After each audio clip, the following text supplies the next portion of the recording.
जीवाश्म झाले त्यांचे. हे आपले पुरातन पूर्वज होते. आणि कसे हे कळलं कसं आपल्याला?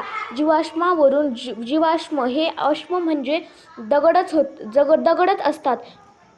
मृत प्राण्यांच्या वनस्पतींच्या आकारात आपोआप तयार झालेले हे दगड. बहुतेक जीव जीवाश्म न बनताच नष्ट पावतात. जर तुम्हाला जीवाश्म बनायचं असेल तर सुयोग अशा मातीत गाळात तुम्ही मरायला हवं. ह्या गाळाचे कडक स्थिरीत कडक होतील तेव्हा तुम्ही जीवाश्म व्हाल. म्हणजे 3 प्रकारचे खडक असतात: अग्निजन्य, स्थिरीत आणि रूप. आणि स्थिरीत आणि रूपबदलू म्हणजे आधी ते अग्निजन्य किंवा स्थिरीय असतात, मग भूरचनेतल्या दाबामुळे, उष्णतेमुळे त्यांचं रूप बदलतं. ज्वालामुखीतून बाहेर पडणारा तप्त लाव्हारस जेव्हा थंड होतो तेव्हा त्यापासून टणक अग्निजन्य खडक साकारतात.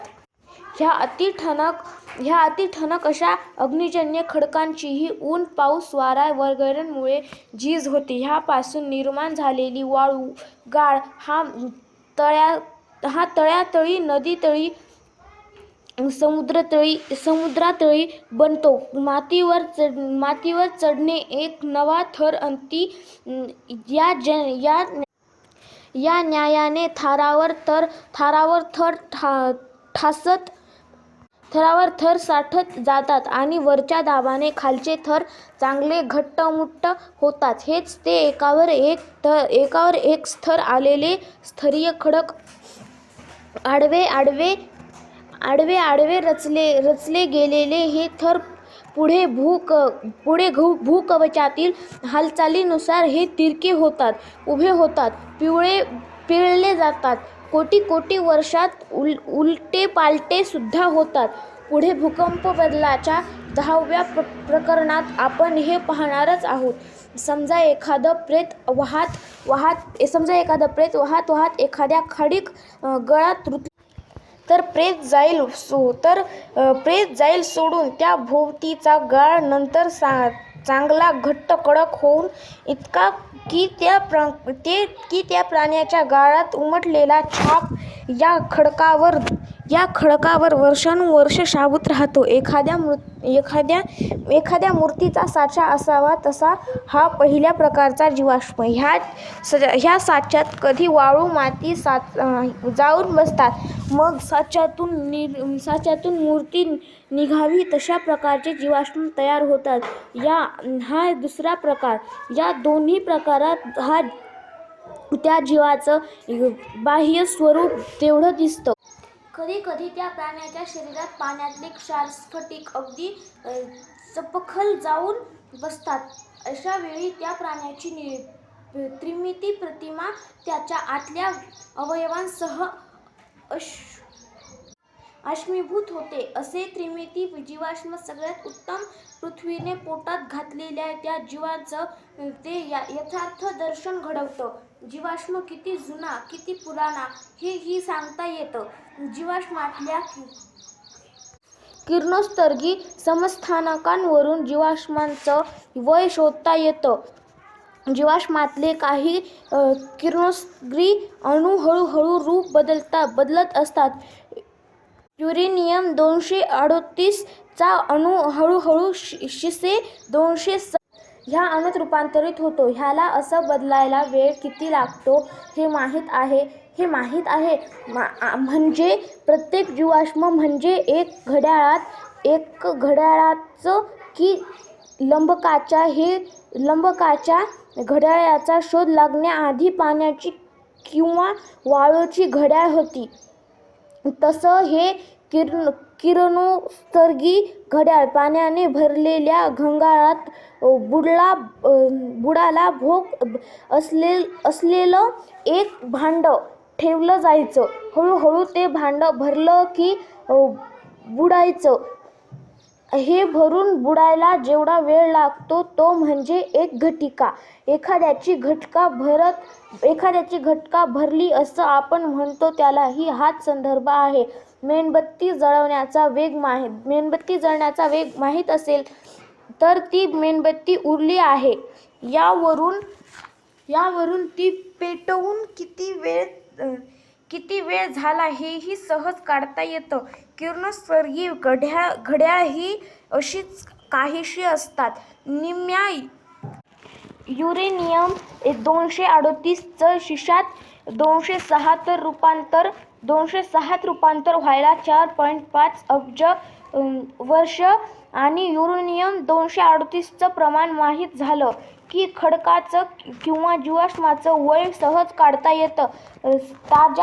ताज्या तयार झालेल्या खडकात सुरुवातीला फक्त युरेनियम 238च असतं. शिशे 206 अजिबातच नसतं. मग हे रूपांतर सुरू कधी झालं? ह्या खडकात फक्त युरेनियमच होतं, शिसं नव्हतं. ही कधीची गोष्ट? अर्थात खडकाचा वाढदिवस कोणता हेही माहीत हवं. अग्निजन्य खडकांमध्ये लाव्हारस बाहेर पडतो, थंड व्हायला लागतो. तोच तो क्षण. त्यावेळी शिसे नसतेच. असतं ते युरेनियम.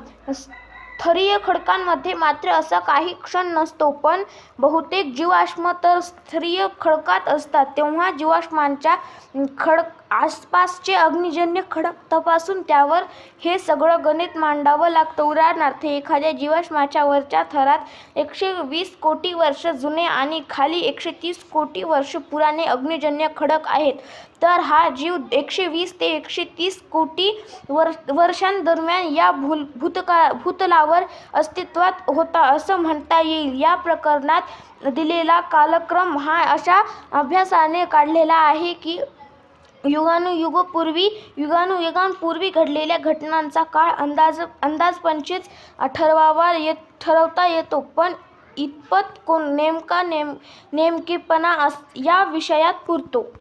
युरेनियम 238 एवढं एकमेव घड्याळ नाहीये. इतर अनेक आहेत आणि वेगवेगळ्या वेगाने चालणारी आहेत. म्हणजे फक्त सेकंद काटा, मिनिट काटा आणि तास काटा असलेली 3 वेगवेगळी घड्याळं वापरून आपण नेमकी वेळ बघावी तसं आहे हे. इथे 4.5 अब्ज वर्षांचा काटा ते 5,000 वर्षांचा काटा असलेली घड्याळ आहेत. उदाहरणार्थ, कार्बन 14 चं एक घड्याळ आहे. हाफ लाईफ आहे 5,730 वर्ष. म्हणजे निम्म्या रूपांतराला 5,730 वर्ष लागतात. याचा उपयोग मानवी संस्कृतीच्या पाऊलखुणा शोधणाऱ्यांना होतो. वेगवेगळ्या वेगाने चालणाऱ्या घड्याळांमुळे प्रत्येकानुसार निघालेली वय एकमेकांना जुळत आहेत. कार्बन 14 च्या घड्याळामागील तत्त्व युरेनियम पेक्षा जरा वेगळं आहे. इथे खडक नाही तर जीवांचे अवशेष, उदाहरणार्थ लाकडाचा ओंडका वापरले जातात. युरेनियम पेक्षा फार फास्ट चालणारं घड्याळ आहे. पण फास्ट म्हटलं तरी 5,730 वर्ष म्हणजे मानवी आयुष्यापेक्षा कितीतरी मोठा काळ. प्रश्न असा येतो की 4.5 अब्ज किंवा 5,730 वर्ष कुणी जगत नाही. मग ह्या घड्याळांचा वेग मोजला कुणी आणि कसा? यासाठी निम्म्या युरेनियमचं रूपांतर व्हायला थांबावं लागतं. थांबावं लागत नाही. रूपांतराचा वेग काय आहे हे अल्पकाळातही समजतं. एक चतुर्थांश रूपांतर किंवा एक शतांश रूपांतर, त्यावरून निम्म्या रूपांतराचा वेग काढावा लागतो. कालप्रवास. आणखी एक प्रयोग करूया. अर्थात मतल्या म्हणजे मनातल्या मनात. हो.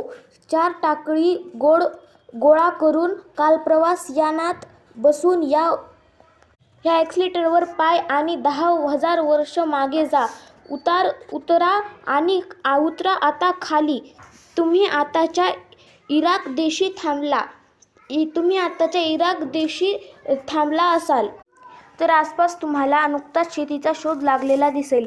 इराक वगळता अन्यत्र शेतकरी कंदमुळे खाणारी, नागडी उघडी किंवा वल्क कातडी पांघरलेली अगम्य भाषा बोलणारी भटकी माणसं भेटतील, पण जर त्यांना न्हाऊ माखू घालाल तर तेल पावडर लावाल, केस दाढी वेणीफणी कराल तर पोशाख बिशाख चढवाल तर ती तुमच्यातली सहज गणली जातील. प्रेमात बिमात पडला तर एखाद्या अनौरस अपत्याचे पालकही व्हाल. आता ह्या टोळीतल्या एकाला तुमच्या 400 पिढ्यांपूर्वी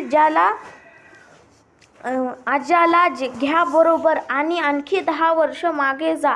800 वर्षांपूर्वीची मंडळी भेटतील. आता येथे सगळेच भटके असतील. येथेही सगळे दिसायला आपल्यासारखेच असतील. इथेही अपत्यसंभव आहेच आहे. इथेही एकाला बरोबर घ्या आणि आणखी 10 वर्ष मागे जा. असाच प्रवास चालू ठेवा. दरवेळी एक नवा प्रवासी घेत दरवेळी 10 वर्ष मागे जा. एखादा कोटी वर्ष प्रवास झाला की भेटणारी माणसं अगदी निराळीच दिसायला लागतील. तुमचा ह्यांच्याशी विवाहयोग संततियोग शक्य नाही, पण यानातल्या सर्वात ताज्या प्रवाशाशी मात्र ह्यांचा विवाहयोग आणि संततियोग शक्य आहे. कारण सगळ्यात ताजा प्रवासी हा सुमारे कोटीभर वर्ष जुनाच आहे. मुद्दा मघाचाच आहे.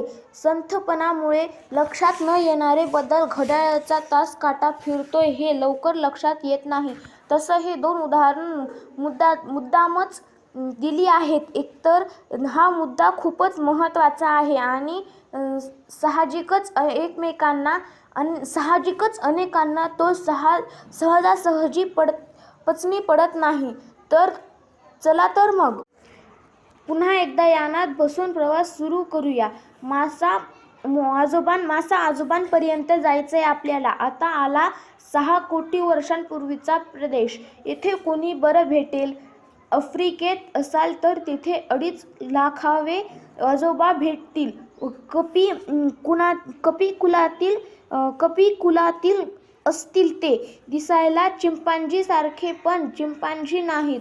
आपले आणि चिंपांझीचे जे समान पूर्वज होते ते हे आपल्याशीही संकर अशक्य आणि चिंपांझीशी देखील अशक्यच. अर्थात आपल्या यानात मागच्या ठेसनात जो 5 कोटी 9 लाख 90 हजार वर्षांपूर्वीचा पाहुणा आपण बरोबर घेतलाय त्याच्यासाठी मात्र हे स्थळ सुयोग्य असेल.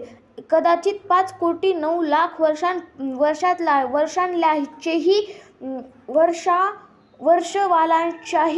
वर्षवाल्यांशी पण ह्यांचं जुळेल, पण 4 कोटी वर्षातल्याही नाही.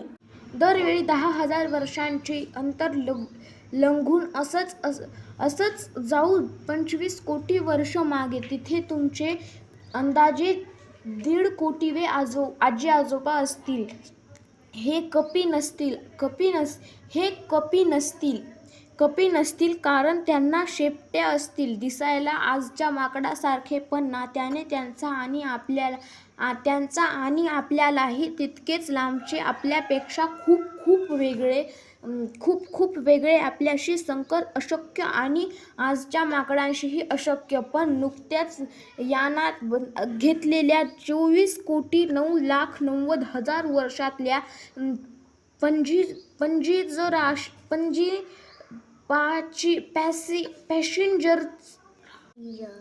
पॅसेंजराशी मात्र याचं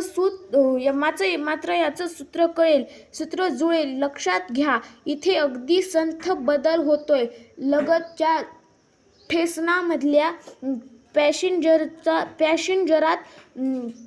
पॅसेंजरात काहीच फरक नाही, पण दूरच्या ठेसनात बराच फरक. अशीच चालू दे यात्रा. प्रत्येक टप्प्यावर 10 हजार वर्ष मागे. प्रत्येक टप्प्यावर नगण्याबद्दल आता आलोय 63 कोटीच्या घरात. स्वागताला आहेत आपले 7 कोटीवे आजी आजोबा. पहिलं तर हात लावून या म्हणत आहेत हात म्हणावं का पंजा हा प्रश्नच आहे. हे दिवसात लेमुरसारखे असतात झाडावर हे आजच्या सर्व मरकट प्रजातींचे, आजच्या कपीचे आणि आपलेही मूळ पूर्वज बरं. आपले जसे ते आजोबा आहेत तसेच ते आपल्या आजच्या लेमूर माकडांचेही आजोबा आहेत. आजच्या मरकट आणि कपींचेही ते आजोबा आहेत. अर्थात ते वेगवेगळ्या जातीचे असल्याने आजच्या त्यांच्या कुठल्याच वंशजापासून त्यांना संतती संभव नाही. पण